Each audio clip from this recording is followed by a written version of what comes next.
Da-na-na-na-na, da-na-na-na-na-na. Europa Nights. Malmo taking on Rangers at the almighty stadium known as the Alida Stadion.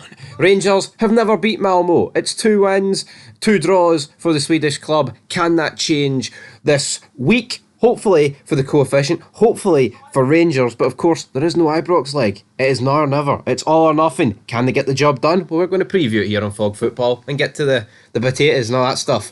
Meat and Aye. potatoes. Well, what if you don't like meat? What if you're a vegetarian? Well then, this channel ain't for you. But anyway, yeah, no home leg, no away leg. I mean, it's simply one or the other.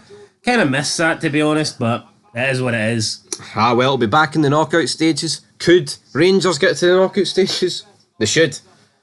They should, man. The group's tough, man, but I'd still expect them to get there. Would you agree with those? Nah, they should be able to get there. Malmo, I don't expect them. I don't even know what their 8 games are, to be honest. But and one's against Rangers, and I'm not intrigued enough to really know Malmo's. but they do scud Scottish opposition.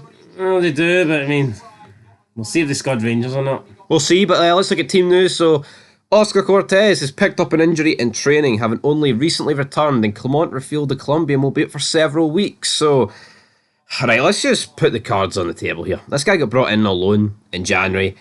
He played like 2 minutes, got injured for the rest of the season. Rangers then decided to sign him on an obligation to buy, which means they have to buy him at the end of the season for 4 million. Since the beginning of the season, he's picked up 2 injuries that's kept him out for about 4 weeks. And, you know, obviously this is the second one. That is modern Rangers. That is, we sign an injury-prone player, and actually, despite all the evidence suggesting that he is injury-prone, we're going to sign an obligation to get him. I don't understand. And he's not even that good. It's not like when Cortez plays, like, oh, fuck, he transforms Rangers, man. He's great. I couldn't imagine Rangers without him. I don't really understand the whole obligation to buy. If you're going to commit to buying him, like, why not just pay and buy him up front? Because Rangers don't have the money up front. I know, but that's just pathetic. That's fucking cheap. That's not a good look. Well, that's how I think a lot of football's like that recently, ever since COVID.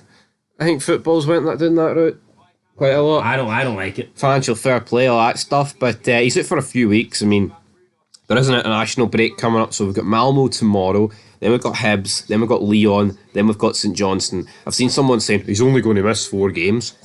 He's only going to miss 4 games. The first 2 Europa League games and 2 crucial games in the league. He's only going to miss 2 games, isn't he? 4 games? No one cares about that. Load of shite. Could be massive games for Rangers. Could be. Also, without a recognised left winger because, well, I mean, 3 reasons, right? Well, 3 players. Cortez is out, Matondo's out, and Yefti's suspended. And that brings us on to our next player because he, of course, got suspended by the red card against Kiev, which we thought was a disgrace at the time. Redfine Yilmaz is obviously still injured. Talking of Weetabix, Cortez and Yilmaz, they're in the same bowl. They're pish. Yefti's out. Alright, is what it is. Who's going to play at left back? I'm going to hazard a guess and say Dujon Sterling. Do you agree with that? Well, it's probably going to have to be him. He's the most versatile player in the squad. He'll get pushed around, I'm sure. Aye, why not? Dujon Sterling left back. Philip Clement turned around and said, that will change some things. We do not have much time, but we have trained on it in the last couple of days.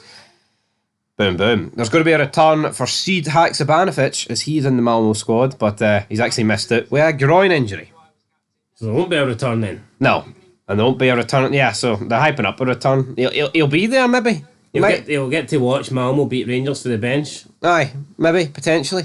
But, I mean, in terms of anything other news, man, there's not really an awful lot. I don't know what it is. I think the month of September has been dry. Yeah, there's nothing happening. Football news, it's drier than Gandhi's flip-flop. Honestly, there is nothing happening. Nothing. You had the Old Firm, right? Then you had the international break, and I feel like that international break just took the sting out of everything. 2 games for Scotland, which we get beaten, and we're pish. And why is Steve Clarke even in charge, man? Don't understand it. Why is Philip Clement even in charge? Don't understand it. He did come out and distance himself from the Anderlecht job, but I think you would be brain dead to not want Philip Clement gone for Rangers right now. So what I'm going to say is, it's time to get into the score prediction for this game. Now, we've already gave it in the preview show. I've actually changed my prediction since then. I said 2-1 on my channel, and I'm not going to change it after an hour, so I'm going 2-1. Cyril Desser's double. Desser's delight. I'm pretty sure in the preview show you went 1-1 draw. I did, but I've changed it since then. Well, Well, you predicted Man United to win, mate, and they're getting fucking scudded in your bet, so how about that? go fuck yourself. You know, but things happen in life, things change. Don't want things to change. I want Man United to stay in front. I want to win money, funnily enough. They can't stay in front because they're drawing. Well, they were in front, so I wanted them to stay in front. Rangers were in front of Celtic. They were now behind them. Now look at that pandit. I'm sticking with my... originally I says 2-1. I'm sticking with it. No reason to change it. Coefficient then will be saved this week. Well, here's hoping. And then dragged through the mud by a Diddy team for Edinburgh. That's pretty much the gist. Anyway, guys, that is it. Till next time. Peace.